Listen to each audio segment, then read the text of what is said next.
कल 27 सितंबर है और कल का व्लॉग खास होने वाला है। उसमें 9 अक्टूबर से 18 अक्टूबर तक होने वाला जो क्विज़ है 10 दिन का लगातार, उसकी सारी जानकारी दी जाएगी। आप उस व्लॉग को शुरू से लेकर एंड तक पूरा देखें। नमस्कार दोस्तों, आज है 26 सितंबर 2025 और दिन है शुक्रवार।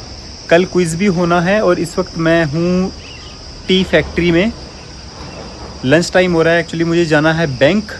स्कूल का कैश मेरे पास पड़ा है, वो बैंक में जमा कराना है और एक टीचर को जो है प्रिंटर के टोनर रिफ़िल किए हुए मैंने वो देने हैं। तो दोनों काम एक साथ हो जाएंगे। और मैं इस वक्त आ गया हूँ अंदर फैक्ट्री में। धूप आज भी है, तेज़ है काफ़ी, मतलब गर्म है मौसम थोड़ा धर्मशाला में ना। आपको इतने मशीनें दिखा देता हूँ मैं आपको, मैंने पहले भी दिखाई थी, अभी फिर दिखा देता हूँ मशीन्स।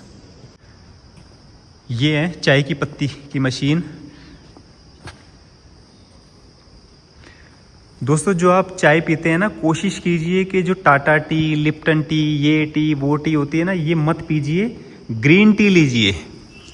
ग्रीन टी मतलब जो होती है दो तरह की होती है, एक तो ब्लैक ऑर्थोडॉक्स टी सिर्फ लीफ वाली, जो बारीक पत्ती होती है वो मत लीजिए। वो एक होती है ग्रीन टी। ग्रीन टी होती है फर्स्ट फ्लश बोलते हैं उसको। फर्स्ट फ्लश मतलब जब मौसम की पहली पत्ती आती है और ऊपर की नरम कोपल होती है, वो पीनी बहुत अच्छी होती है बॉडी के लिए ना। तो आप वो लीजिए। और ये टाटा टी, ये वो टी, जो भी कई तरह की चाय आ रही हैं आजकल मार्केट में, वो पीना छोड़ दीजिए। वो नीचे से उठाया हुआ कचरा होता है कई बार, और उसका प्रोसेस भी बड़ा गंदा सा होता है। तो अभी चली गई है धूप, धूप जा चुकी है। ये देखो आप मौसम। एक गाड़ी खड़ी कर रखी है, पता नहीं किसने। और आज मैं लाया हूँ बाइक, क्योंकि बारिश तो अब हो नहीं रही है। बाइक में ये है कि पेट्रोल वगैरह बच जाता है। को एक मूर्ति दिखाता हूँ। ये फैक्ट्री का मंदिर है। आप ये जो मूर्ति देख रहे हैं, भगवान शिव नीचे लेटे हुए हैं और माँ काली ने जो है इनके ऊपर पाँव रख दिया है और माँ की जीभ बाहर निकली हुई है। इसकी सत्य कथा थोड़ी सी आपको बताता हूँ, बहुत इंटरेस्टिंग है। ये दुर्गा सप्तशती में मैंने कल पढ़ी। दुर्गा सप्तशती के अनुसार एक सत्य कथा वर्णित है उसके अंदर, वो मैं आपको बताता हूँ। मधु और कैटब नाम के दो राक्षस थे जिन्होंने स्वर्ग को हथिया लिया था, स्वर्ग पे कब्जा कर लिया था। और सभी देवतागण जब भगवान विष्णु के पास और भगवान शंकर के पास गए, तो भगवान विष्णु के कान से ये जो मैल होता है ना, ये मधु कैटब भगवान विष्णु के कान से निकले थे, जिन्होंने आतंक मचा रखा था। तब भगवान शंकर और भगवान विष्णु को बड़ा क्रोध आया कि भाई मधु कैटब ने दोनों ने बड़ा आतंक मचा रखा है। तब उन्होंने अपने तेज से एक देवी प्रकट की। वो देवी यही थी, उसको हम भद्रकाली भी बोल देते हैं, माँ दुर्गा भी बोल देते हैं, शेरों वाली माता भी बोल देते हैं, वैष्णो माता भी बोल देते हैं, सती भी बोल देते हैं। मतलब बहुत नाम हैं माँ दुर्गा के, ठीक है। तब बहुत बड़ा युद्ध चला और काफ़ी टाइम तक युद्ध चलता रहा। जब माता दुर्गा ने सबका संहार कर दिया काली के रूप में, तब भी उनका क्रोध शांत नहीं हुआ। वो मतलब हर एक को मारी जा रही थी। और जो उनके हाथ में घंटा था, उस घंटे की आवाज़ से भी कई लोग परेशान हो रहे थे।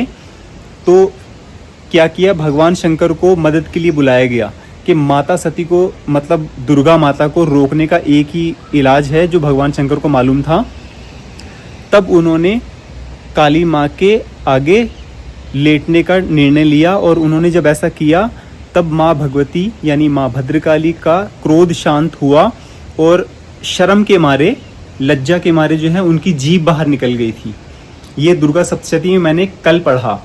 मुझे स्कूल की मैडम ने भी ये चीज़ बताई थी। तो मैं सोच रहा था कि दुर्गा सप्तशती में ऐसा कुछ आया तो है नहीं, लेकिन मेरे अध्याय पूरे नहीं हुए ना, अभी अध्याय चल रहे हैं। अभी मैं 6ठे अध्याय में हूँ, तो 5वें अध्याय में ऐसा वर्णन आया है। तब मुझे लगा कि हाँ, मैडम ने भी मुझे बताई थी ये चीज़ और वो उस किताब में मुझे मिली। तो दोस्तों, ये मैंने आपको बताई, जो मूर्ति दिखाई थी, इसकी सत्य कथा भी बताई। तो अभी टाइम हुआ है 2:30 बजे, तो मुझे आधा घंटा और वेट करना है, क्योंकि मैं यहाँ से 3 बजे ही निकलूँगा पूरे, और मैं टीचर जो हैं जिनको मैंने टोनर देने हैं, तो 3:20 तक मैं बैंक पहुंच जाऊंगा और फिर उसके बाद मैं अपने घर जाऊंगा। तो दोस्तों आज ब्लॉग में कुछ खास नहीं है, बस यही चीज़ें आपको बतानी थी। और नवरात्रे का आज है 5वां दिन और अष्टमी करते हैं। कोशिश कर रहा हूँ कि मैं 1 अक्टूबर को कुल्लू का दशहरा जाऊँ। मैं 19 साल से 20 साल से धर्मशाला में रह रहा हूँ, लेकिन मैंने आज तक कुल्लू का दशहरा नहीं किया, देखा नहीं कभी कैसा होता है। बड़ा मशहूर है पूरे भारत में, कुल्लू का दशहरा बड़ा फेमस है। तो सोच रहा हूँ कि 1 तारीख को मैं निकलूँगा, वहाँ कुल्लू में नाइट स्टे करूँगा। फिर 2 तारीख को दशहरा है, विजयदशमी है, और दशहरा आपको भी दिखाता हूँ, वहाँ की मार्केट दिखाऊँगा। तो मेरा व्लॉग जो है 1 और 2 तारीख का कुल्लू का रहेगा, ऐसा मैं सोच रहा हूँ। बाकी रास्ते के ऊपर है कि रास्ता ठीक हो और कुल्लू का दशहरा आपको घुमाएंगे, वहाँ की भी सत्य कथा कि भाई कुल्लू का दशहरा इतना फेमस क्यों है। ठीक है, तो आज के लिए इतना ही। जय श्री राम।